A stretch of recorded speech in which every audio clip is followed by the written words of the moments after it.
बिस्मिल्लाहिर्रहमानिर्रहीम। अस्सलाम वालेकुम students, I am Aqsa Amin. First of all students, channel को सब्सक्राइब कर दें और बेल आइकन को प्रेस कर दें, वीडियो को लाइक कर दें। आज हमारा प्रेजेंटेशन का टॉपिक है डिफ़ाइनिंग द यूज़र। आउटलाइन है हमारे पास, हु आर दे, द 24 और life cycle, user frequency, user segmentation, applying user centred thinking. User का दूसरा नाम क्या है? पैट्रॉन। पैट्रॉन के अलावा भी इसके कुछ नाम हैं: customer, professor, student, staff member, faculty, alumni.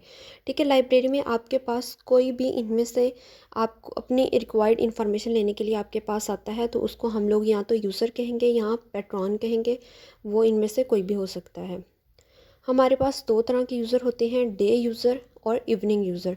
ऐसे यूज़र जो दिन टाइम हमारे पास आते हैं वो रेगुलर यूज़र्स होते हैं। उसके अलावा जो भी लाइब्रेरी का टाइम टेबल होता है, रूल्स एंड रेगुलेशंस होते हैं, उनको उन्होंने अच्छे से फॉलो करना होता है। जो इवनिंग यूज़र्स होते हैं उनके पास ज़्यादा अच्छे से टाइम होता है, वो जो भी चीज़ें चाहें अच्छे से उनको अंडरस्टैंड कर सकते हैं और अपने वर्क पे ज़्यादा फोकस कर सकते हैं। काम के टाइम लाइब्रेरी में यूज़र्स भी कम होते हैं, इस वजह से वो अपने काम पे ज़्यादा अच्छे से फोकस कर सकते हैं। User frequency, categories of users based on their frequency of library visitors: the concessors, irregular guests, the regulars, the vacationers, the invisibles।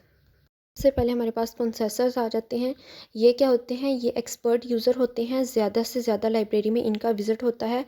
इनका क्या काम होता है? या तो इन्होंने रिसर्च करनी होती है या इन्हें किसी ख़ास टॉपिक पे मटेरियल चाहिए होता है, तो ये बार बार लाइब्रेरी का विज़िट करेंगे और जितने भी लाइब्रेरी के एक्सपर्ट्स हैं उनसे ये हेल्प लेंगे।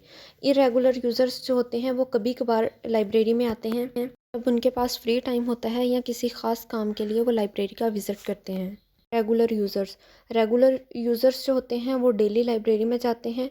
वीक में वो कई दफ़ा लाइब्रेरी जा चुके होते हैं। उनका वहाँ काम रीडिंग करना, उसके अलावा जितनी भी उनकी असाइनमेंट्स होती हैं या अगर वो स्कॉलरली स्टूडेंट्स हैं, उन्होंने थीसिस वगैरह करने हैं तो वो उसके लिए अपना काम करेंगे।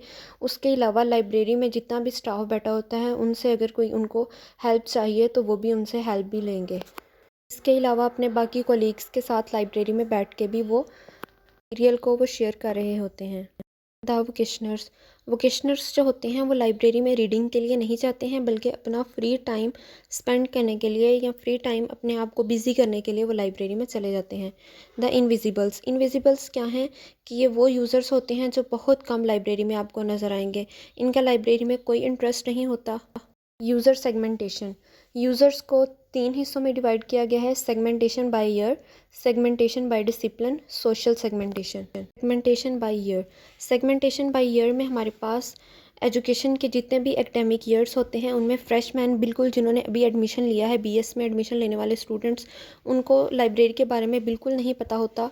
स्टूडेंट्स को लाइब्रेरी की इंपॉर्टेंस बताने के लिए लाइब्रेरी के जितने भी रिसोर्सेज हैं, फैसिलिटीज़ हैं, उसके अलावा जितना भी मटेरियल पड़ा है उसके बारे में बताने के लिए उनके लिए एक सेमिनार मुनक्किद किया जाएगा। उसके अलावा लाइब्रेरी के जितने भी एक्सपर्ट्स हैं वो उन स्टूडेंट्स को गाइड करेंगे कि आया कि आप लोगों के एग्ज़ाम्स में, प्रेजेंटेशन में, असाइनमेंट्स बनाने के लिए लाइब्रेरी किस तरह हेल्पफुल हो सकती है।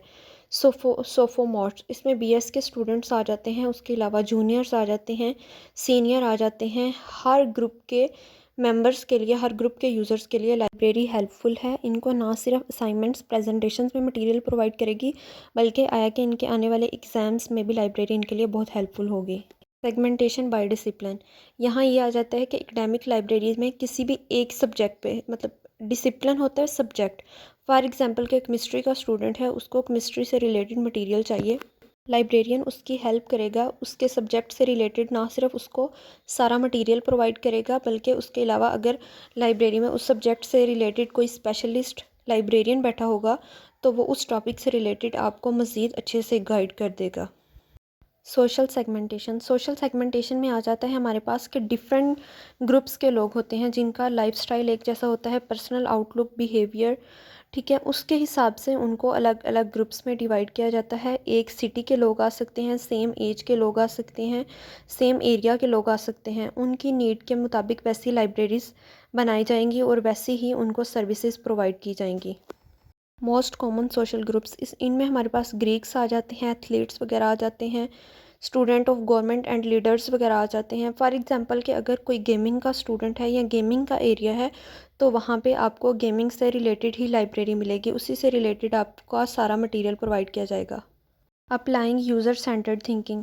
फ़र्स्ट ऑफ़ ऑल हमारे पास आ जाता है कि दुनिया में जितनी भी ऑनलाइन डेटाबेसेस हैं उससे कहीं ज़्यादा हमारे पास लाइब्रेरीज़ मौजूद हैं। सेकंड पे है कि स्टूडेंट की नीड को मद्देनज़र रखा जाएगा, जो उसकी नीड होगी उसके मुताबिक उसको मटेरियल प्रोवाइड किया जाएगा। अगर उसको फ़िज़िकल मटेरियल चाहिए तो फ़िज़िकल फॉर्म में दिया जाएगा, नहीं तो ई फॉर्म में ऑडियो विजुअल मटेरियल प्रोवाइड किया जाएगा। इसके अलावा फ्रेश मैन आ जाते हैं जो बिल्कुल नया नया एडमिशन लेते हैं यूनिवर्सिटी में, उनको असाइनमेंट्स बनाते हुए, प्रेजेंटेशंस बनाते हुए एंजाइटी फ़ील हो रही होती है। तो लाइब्रेरी क्या है कि ना सिर्फ उनको असाइनमेंट्स और प्रेजेंटेशंस बनाने में हेल्प करती है, बल्कि उनके पेपर के लिए उनको ज़्यादा से ज़्यादा मटेरियल प्रोवाइड करती है। लाइब्रेरी में उनके सब्जेक्ट से रिलेटेड लाइब्रेरियन होगा तो उनको उनके टॉपिक से रिलेटेड बहुत अच्छे से और गाइड कर देगा। नेक्स्ट है हमारे पास कि एक लाइब्रेरियन की ये ड्यूटी नहीं है कि वो सिर्फ कलेक्शन डेवलपमेंट करें या कैटलॉग करें, बल्कि उसकी ये भी ड्यूटी है कि जितने भी स्टूडेंट्स आते हैं उनकी सबकी नीड्स को पूरा करें। लाइब्रेरी एक ऐसी जगह है जहाँ पे ना सिर्फ आपको collection of books and journals provide किए जाएंगे, उसके अलावा आपको कंप्यूटर लैब्स भी प्रोवाइड की जाएंगी ताकि आपने कोई भी प्रेजेंटेशन या असाइनमेंट बनानी है तो आप इजीली बना सकते हैं। Thank you for the listening. Allah हाफिज़।